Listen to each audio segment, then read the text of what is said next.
So many Final Fantasy cards are out there for players to enjoy that the market just can't keep up, and the repricing is happening a lot faster than players anticipated. In today's video, we're taking a look at a couple of these cards and discussing where the market is likely going to turn in the next 30 days.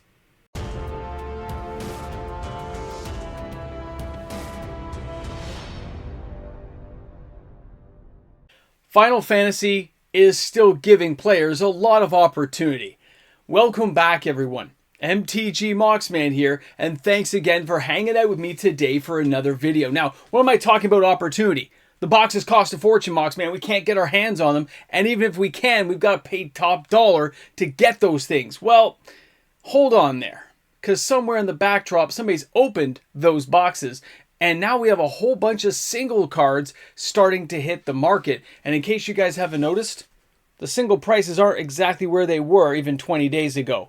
That's what we're here to discuss, because it's epic to see that even though the boxes are expensive, there are opportunities, and I do mean opportunities, for players to get some of the cards they want, get in quickly, because this market is not likely going to stay this way forever.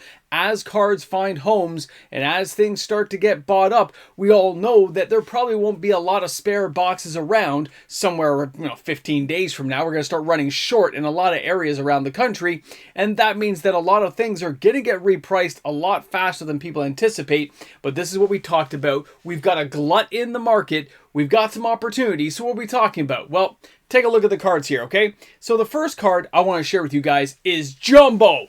Now, Jumbo is only $14 here in downtown Toronto, Ontario, Canada. 14 bucks. You may recall when Jumbo was a $100 pre-order card that everyone was losing their minds over. And here it is on the screen, just in case you needed a little bit of a recap. Now, since that time, and of course being a rare and the fact that it's going to be in standard for years to come, this thing started losing value. It started dropping in price and becoming a lot more affordable.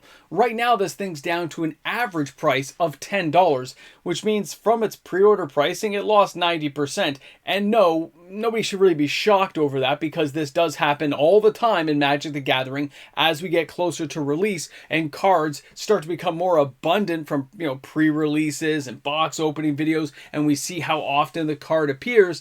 Now you've got to see what's going to happen with the card, which means this price may not stay where it is, but for the moment, it's at a pretty attractive price.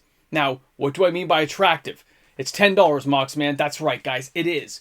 But look at all the sales this thing is racking up now. On the pre-order, we saw, 4 or 5 sales. We kind of thought people were being a little bit loopy. And now you see here hundreds of sales happening because it's a cheaper card that's affordable. Players still want to experiment with Jumbo. They want to make things happen. And they wonder if there's going to be later synergies that make this card truly an awesome juggernaut of a card for players to experiment with, especially in Commander. So a card like Jumbo all of a sudden becomes very affordable, very attractive. And here's the upside of that opportunistic moment. Yeah, you bought it for $8, but this card could rebound. It could become something truly awesome. We don't know that yet. Yeah, people will say they know, but until we see what sets come out in the next 5 years, you really don't know, do you? We've had lots of cards that start out being 50 cents and become $10, $15 cards, and we've had $50 cards on pre-order that become worth a bulk rare $1. That's just how it is. So for a lot of players, this is going to look like a sweet price tag to get this card. We're not done yet. The next card I want to share with you is good old Edgar. You guys know the King of Figaro. This card caught my attention. It came in on pre-order at around $25. I started noticing it at local stores for around the $10 to $15 mark. And since then, this card has completely collapsed in price.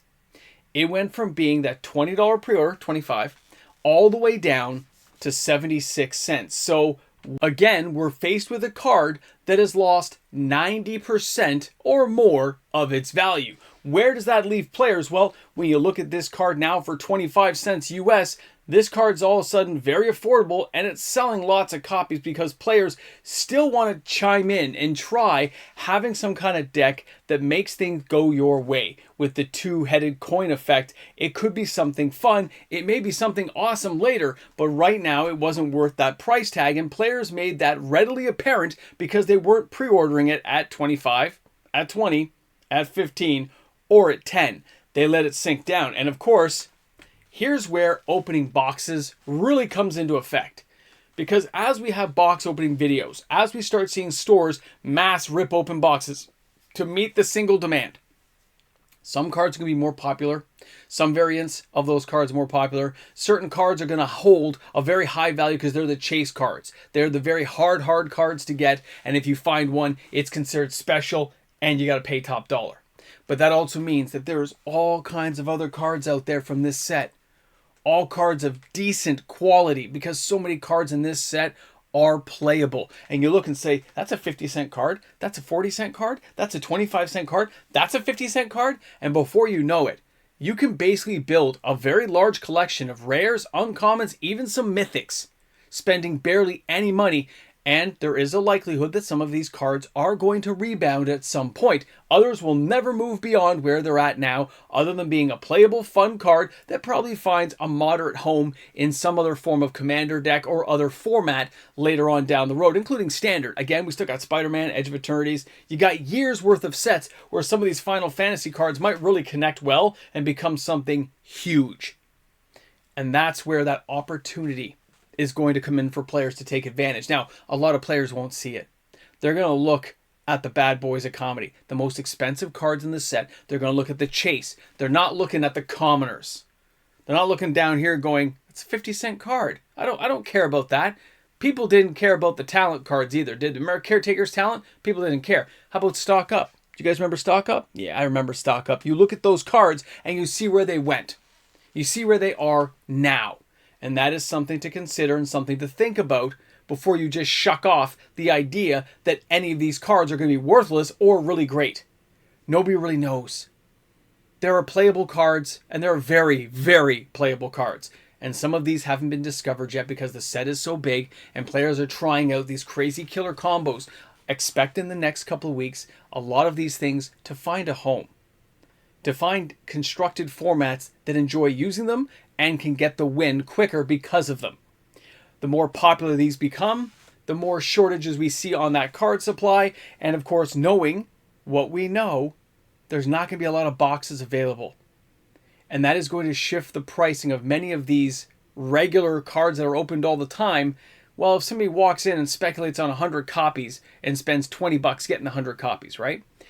And all of a sudden that card shoots up to $4. That person makes a nice little chunk of change.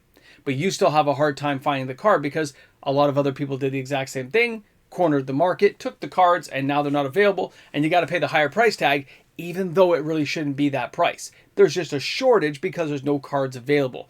That's one of the variations of what happens in a market like this when it's still controlled.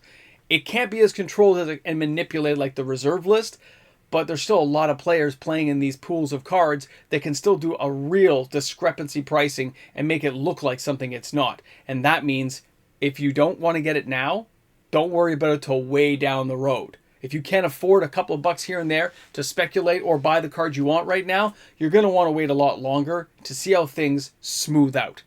But right now, I think is an opportunistic time. There is a moment in this market of cards where you can say, look how cheap these all are. I can snag a whole bunch of these and save myself a bucket load. In some cases, it might even seem cheaper than buying a box because you can buy 4 of some of the cards you want. 4! And you're paying a couple of dollars. Not all of them, of course, but certain cards that you might want to build with and try things out. Either way, I want to know what you guys think about the market right now, because everyone's paying attention to the high-end cards, the special variant cards, the cool artworks, the foilings. They're not looking at just the regular edition cards, and they probably should be. But you guys let me know what you think. Drop those comments in the comment section, because this is one of those moments I think is a time to pay attention to. What's your favorite card? What are you looking at? Tell us now. Guys, thanks again for hanging out. I'll see you tomorrow with another video.